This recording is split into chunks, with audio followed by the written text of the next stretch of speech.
guys, I'm Tinette and welcome to my channel. Thank you for everyone who's been following my videos, and if you haven't already, make sure to like and subscribe to my channel to see more of my painting tutorials. Comment on the bar below if there's something that you need help with, or if you have any questions regarding art or being a full-time artist.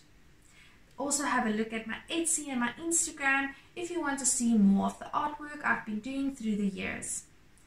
I'll be posting more videos more frequently on YouTube, so make sure you don't miss them. Enjoy this video. In this video, I'll be experimenting with Pan Pastel for the first time.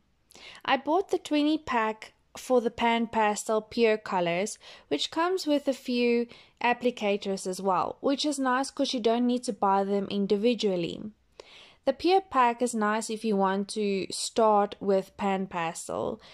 You can mix any color you want from there. You can add black, browns or whites to get darker shades or lighter tones. For my first drawing in Pan Pastel and color pencil, I decided to draw a protea. I picked a paper that is similar to the color of the protea's petals, so that I can leave some of the paper exposed. In using color paper is a well-known pastel technique. I first drew my protea in pencil on the color paper.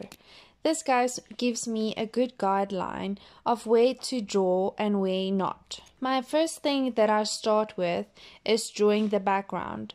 I had a look at the colors that I want to work with and decided to go with light grays and darker tones of gray. In order not to get that clear outline of the paper around your flower, make sure to go with your Pan Pastel over your pencil lines. It's very easy to erase the Pan Pastel with any eraser or putty eraser. It's always a good idea to have a few colors or different tones and shades for your background, just to give it a little bit more life. After I've blended my white, grey and black colors in the background, I carefully started erasing the Pan Pastels on the areas of the flower where I didn't want the grey color and wanted the paper's color to come through. My next step was to decide which colors I want to use for the flower and the branch. This helps me to give a better idea of what colors I need to mix and where to start. I started with the yellow and brown of the branch and leaves, working my way up from lighter colors to darker colors. When you use different colors of Pan Pastel on your application tool, it tends to blend together. I use this white print paper to clean it off if I don't want any color to mix with each other. You also don't need a lot of Pan Pastel on your applicator to fill your paper. Start with a little. When you use less Pan Pastel on your applicator, it tends to blend easier and smoother. Then I started by adding the white onto the edges of the flower's petals and in the middle where the pollen is. I used the yellow in the white in the middle for the pollen, and bits of the flower's petals that starts with a more yellowish color going up to the dark pink on the petals. I try to keep one application tool only for my white, to make sure my white is always super clean and crisp. After all the white and lighter colors were added in, I started with the darker colors and tones. When you want to mix colors, you can use a smooth and flat surface, such as a print paper like this one, or a drawing mat. You can simply start by adding your colors in and mixing them together. The thing I like most about this technique is that no one of the leaves has the same exact color. Every leaf I added a little bit more of one color than the other. I also started enjoying the half blended effect, where I would mix my colors straight out of the pan and not on the paper. This gives the petal different colors between the red and the pink and the purple. This also made the flower look more realistic and natural. The main idea for me using Pan Pastel with color pencil is to do the majority of the work with the Pan Pastel adding in all the base colors, blending and adding in highlights.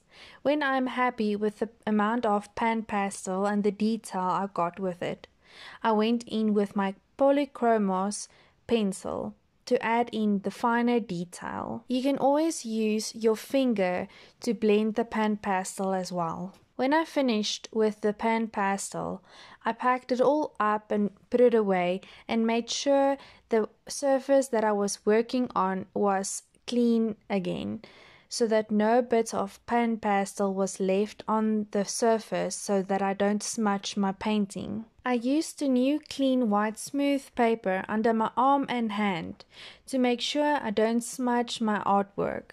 Every second time I moved the paper, I checked underneath to make sure that it hasn't picked up too much of the Pan Pastel and won't smudge the rest when I move it. I mainly used my black and white on the edges of the flower to make sure everything is smooth and crisp and sharp.